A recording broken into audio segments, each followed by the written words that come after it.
This video is part of a series on the 50-year search for the truth and neo-spirituality. It will make more sense if you view earlier videos first. The full text for it and the series, including links and references, is available at the Waves of the Future website. The video is in ASMR format for meditation and relaxation. Please see description for information about ASMR and links to our website. Don't forget to subscribe and give us a thumbs up. You can also support us with one-time or regular donations through our website. For best results, please use stereo headphones and close your eyes. Prophets, Clerics, and Obsolete Religions. 1. False prophets and false leadership. The parable of the tree and its fruits says, "Beware of false prophets, which come to you in sheep's clothing, but inwardly they are ravening wolves. Ye shall know them by their fruits." The fantastic story taught in church gave Christian authorities immense power, but in the wrong hands, power leads away from God. Think of the Cathar genocide. Think of the sexual abuse and pedophilia scandals and their cover-up by the church hierarchy. Think of the centuries of medieval inquisition, which involved the papal-sanctioned torture of people belonging to minority faiths, heretics. Think of the centuries of condemnation of and resulting hate towards the LGBTQ+ community. When exactly did Jesus of Nazareth order all these things? Power is only a good thing in the hands of true leaders. It results in abuse, hate, and destruction in the hands of false ones. Economic wars may not always be avoidable, but in faith-based conflicts, children of God are involved in murdering other children of God over their clerics' different interpretations of the same scriptures. There are many prophets in the scriptures. Some are real and actually prophetic. That is, they put forward values that are true, constructive, and liberating, and will still be so even 1,000 years later. Others are at least inspired and will bring changes that are in part beneficial. Others yet are simple religious leaders that were glorified by people as prophets for one reason or another. They leave a legacy of rules that may be constructive for a time, but no longer make sense and become oppressive later on because they are not prophetic. Prophetic values are inspired. Others are thought out by men and women and become problematic in the long run, especially when frozen forever into a religion because they are not timeless. Clerics are not inspired prophets. If they were, they would be called prophets, not clerics. When they declare non-prophetic values to be the word of God, those continue to be applied centuries later, even when they become oppressive and harmful. It can be difficult to tell whether someone is a true leader or not. Think of politics.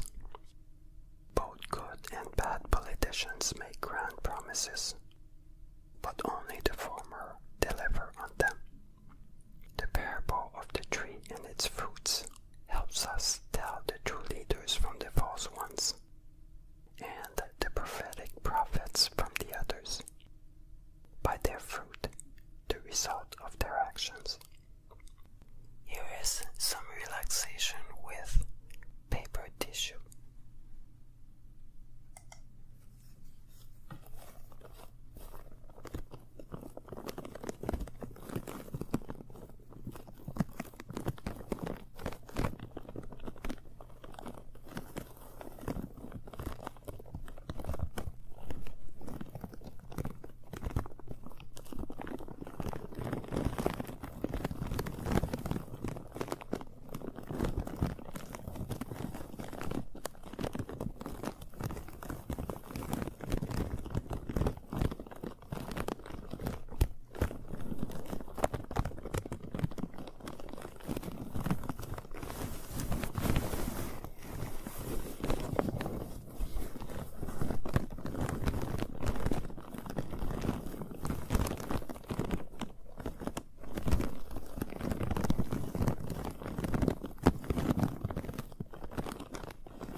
massive indictment against all of today's major moral faiths. Clerical authorities gave themselves absolute power over the faithful by claiming the scriptures to be the word of God. But the price of that absolute power was the death of their own religion, as they froze them in time because the word of God cannot be changed by clerics. When science eventually proved many facts of the scriptures to be false, i.e. that the Bible was not the truth, Word of God faiths lost all authority. If a religion does not teach the truth, then what is it? Why would anyone follow a value system that teaches falsehoods? The evidence left by God in creation and history shows that today's major moral religions are based on false foundations. They are also dated and cannot be modernized because clerics, in a rush for absolute power, froze them in time as the Word of God. It made them immensely powerful but obsolete from the start, and oppressive and destructive in the long run because only the truth is prophetic, and only the truth leads to God. Maybe it is just not a coincidence that they are still killing each other, even after at least almost 1500 years of existence each. If you have ever tried to leave a religion, you were likely told that you would lose your soul, that you had been seduced by the devil, or that you would never go to heaven. That was probably the first time that you realized that all doors leading out of your religion were labeled evil, that you were essentially a hostage in a prison.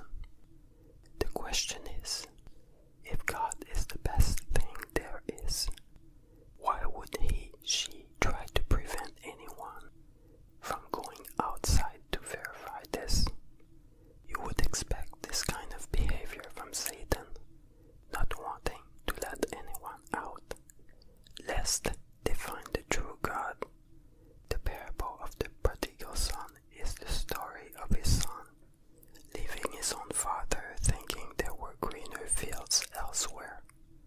After squandering his money and experiencing hardships, he realizes that his father's was really the best place on earth, and comes back home.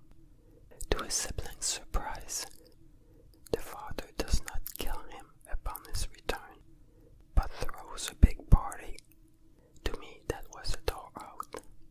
I could go out and verify if the Catholic God was the true one, and be welcome back home if that was the case, or find true faith elsewhere if it was not. The true God is not afraid that her own children will go out and find that things are better elsewhere. Only evil is afraid of that. If you ever leave your religion, the true God will always welcome you back. But if you fail